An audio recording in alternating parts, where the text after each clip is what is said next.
네, 날씨도 꽁꽁 얼어붙었는데요. 노동계와 정부도 꽁꽁 얼어붙었습니다. 노동계, 정부 각각 그 입장을 설명해 주실 분들 연결해서 화물연대 파업 관련된 상황 한번 점검해 보도록 하겠습니다. 원희룡 장관 업무 복귀하지 않는다면 안전운임제 관련해서 폐지까지 할 수 있다라고 강력하게 얘기했고 국무회에서 윤석열 대통령도 강력 대응을 얘기했죠. 정부 측 입장을 설명해 주실 수 있는 분입니다. 숙명여대 경제학과 신세돈 교수 연결해 봅니다. 교수님 안녕하세요. 네, 반갑습니다. 네, 교수님 이게 2004년에 만들어진 업무 개시 명령이 사실 한 번도 발의되지 않았습니다. 뭐 여러 이유를 들고 있긴 한데 이번에 정부가 처음으로 시멘트 분야에서 업무 개시 명령 발동했거든요. 네. 산업, 경제에 미치는 영향이 좀 지대하다 이런 얘기인데 설명 좀 더 부탁드립니다. 네, 지금 이제 파업을 진행한 산업이 여러 가지 이제 산업이 있죠. 네. 뭐 시멘트도 있고 컨테이너도 있고 그다음에 원유라든지 또 석유화학 제품 등 우리 사회 경제가 굴러가기 위해서는 물류가 굉장히 중요한데 네. 이 화물연대가 그것을 빌미로 해서 한국 경제를 마비를 시키겠다. 네. 뭐 이렇게 으름장을 놓는 것 같아요. 네. 그래서 만약에 그렇게 파업이 지속이 되면 안 그래도 가뜩이나 어려운 경제가 굉장히 더 어려워질 수 있다. 그러면 그 피해는 오로지 국민에게 돌아가는 거다. 네. 따라서 파업을 하더라도 우리 국가와 국민, 우리 국가 경제와 국민에게 피해를 안 끼치는 쪽으로 가야 된다. 저는 대통령이나 정부가 국민의 어떤 그런 재해의 위험으로부터 국민을 보호를 할 당연한 의무가 있고 또 기업의 자유나 또는 근로자의 자유나 복리 증진에 그 국가가 해야 할 의무가 있기 때문에 저는 경제적인 피해를 극소화시킬 수 있는 최대한의 조치를 다 해야 된다. 네.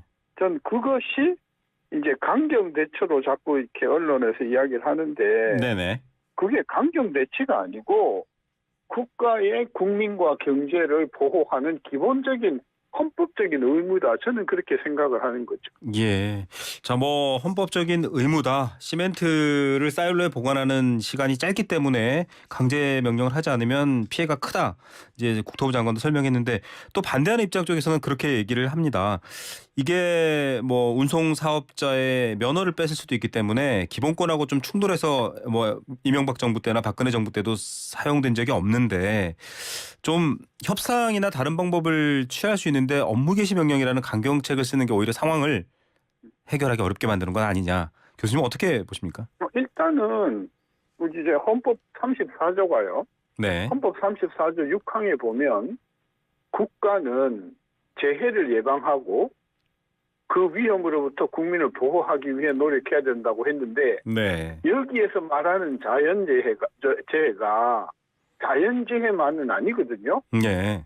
예를 들면 파업과 같은 것도 얼마든지 그 위험이고 따라서 국민을 보호하기 위해서 국가는 할 수 있는 모든 조치를 해야 된다는 것이죠. 네. 그 중에 하나가 업무 복귀 명령이에요. 예. 빨리 업무를 복귀하라는 게 뭐냐? 경제를 또 국민을 보호하자는 거거든요. 예. 따라서 아까 질문에 자 그럼 파업권도 있지 않냐? 네네. 파업권하고 그다음에 국민 권리를 보호할 권리하고가 충돌하는 거잖아요. 네. 그래서 그 업무 명령 복귀하는 것이 이게 파업권을 침해하는 것이 아니라고 보는 거죠.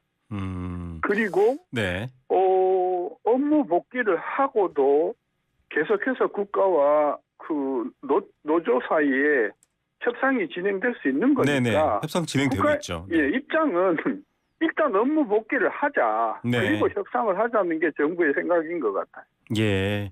일단 업무 복귀는 시급하니 명령으로서 업무 개시 명령을 하겠다. 그리고 네, 협상은 추가로 이어가자. 만약에 업무 복귀 명령을 거역하면 거기에 따르는 이제 정부의 조치는 있을 것인데 저는 네. 그보다 더 중요한 게 뭐냐면 업무 명령을 그 업무 복귀를 하지 않을 경우에 생길 수 있는 피해를 예방하기 위해서 네.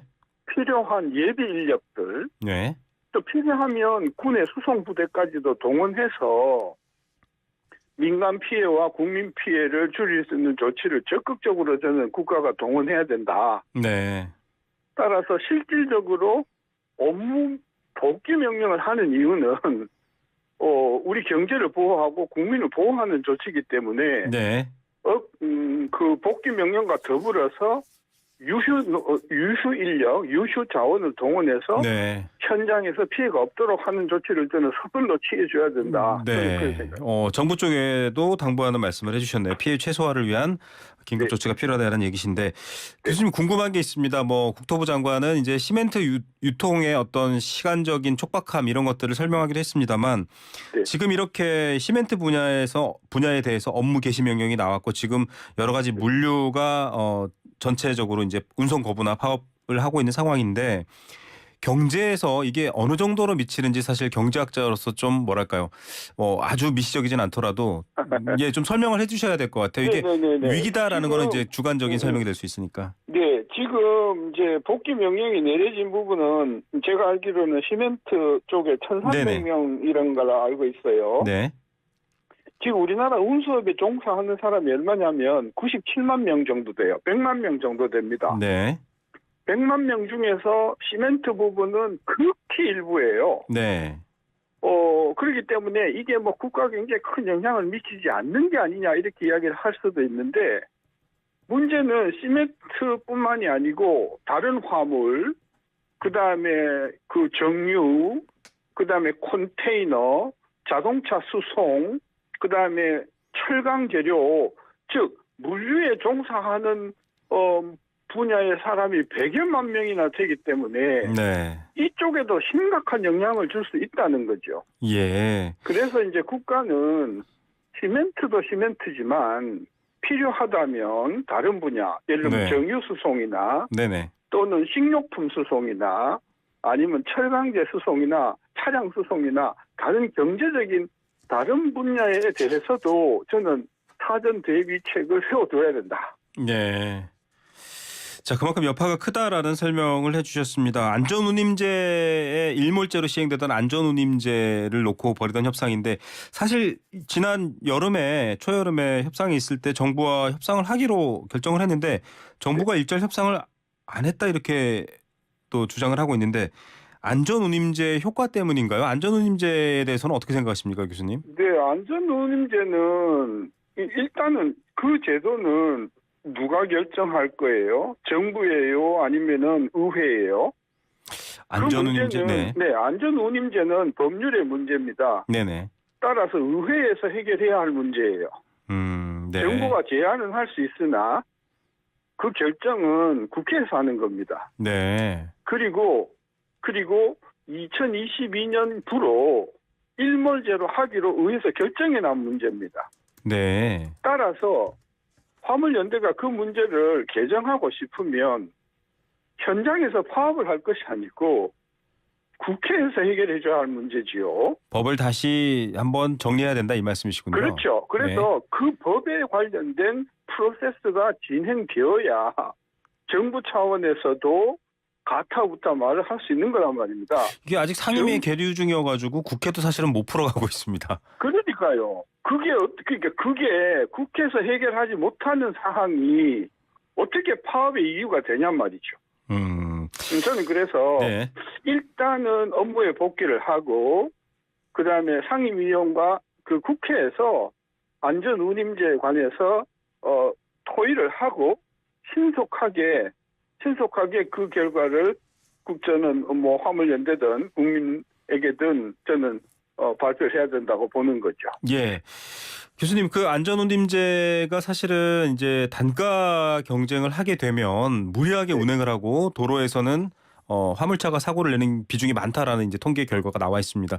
그 뭐 화물차뿐만 아니라 같이 도로를 운행하는 모든 운전자들에게 위협이 되기 때문에 이게 강조됐는데 지금 국토부는 그 효과에 대해서 좀 없다 이런 입장을 밝힌 것 같아요. 효과 부분에서는 어떻게 평가하십니까?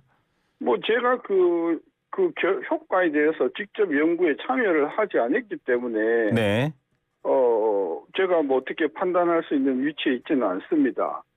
근데 더 중요한 거는 안전운임제에 해당되지 않는 운송업장이 뭐 거의 대부분이에요. 네. 지금 안전운임제가 적용이 되는 업종이 딱 2개인가 그렇지 않습니까? 네네. 그러니까 그 문제는 모든 산업에 적용할 것인지 말 것인지 이 부분도 네. 국회가 결정할 문제지요. 예. 그래서 훌륭하신 국회의원들께서 이게 효과가 있는지 없는지 확장을 할 건지 말 건지 영구법으로 할 것인지 아니면 일몰법으로 할 것인지를 결정을 해줘야 된단 말이에요. 그런 네. 면에서는 노조가 국회를 설득하는 일이 더 필요하지. 네. 이렇게 무력 행사를 하는 거는 저는 국가와 국민을 볼모로 잡는 것이다. 저는 매우 부적절하다. 따라서 정부는 피해를 극소화하기 위한 적극적인 조치를 신속하게 해야 된다. 저는 그래서 업무 복귀 명령이 늦게 나왔다. 저는 네. 그렇게 비판하는 쪽이죠. 업무 명령 복귀 명령이 늦게 나왔다.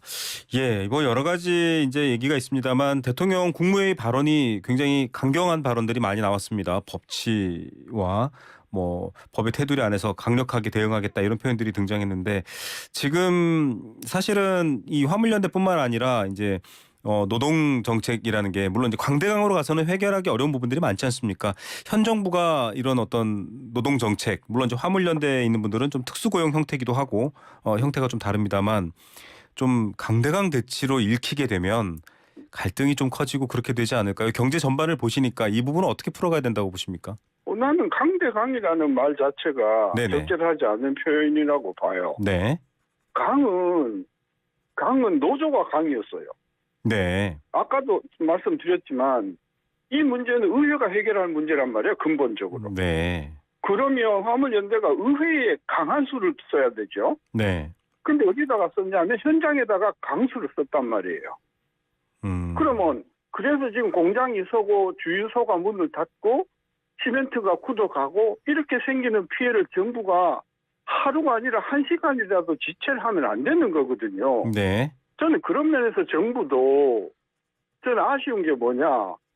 그렇게 파업을 했을 때는 즉각 대체 인력을 투입하고 즉각 국가와 경제에 피해를 끼치는 것을 막는 조치를 했었어야 되는데 네. 그게 너무 늦었다는 것이죠. 예. 따라서 그런 것을 강이라고 하면 저는 강은 노조가 강이었고요. 강대강 대치라는 말은 노조가 유발했다. 네. 예, 정부는 강에 대한 강이 아니고 너무 연하게 대응을 했다. 정부가 오히려 약으로 대응했다. 이렇게. 예, 늦었어요. 그리고 대처하는 것이 부족했기 때문에 지금 주유소가 문을 닫고 현장에서 콘크리트가 굳어가는 이런 일이 벌어진 거잖아요. 네. 저는 그래서 강대강이 아니고 오히려 정부가 조금 너무 느슨하고 늦게 대응했다. 네. 그리고 이 문제는 국회가 해결해줘야 할 문제다. 국회가 해결해야 한다.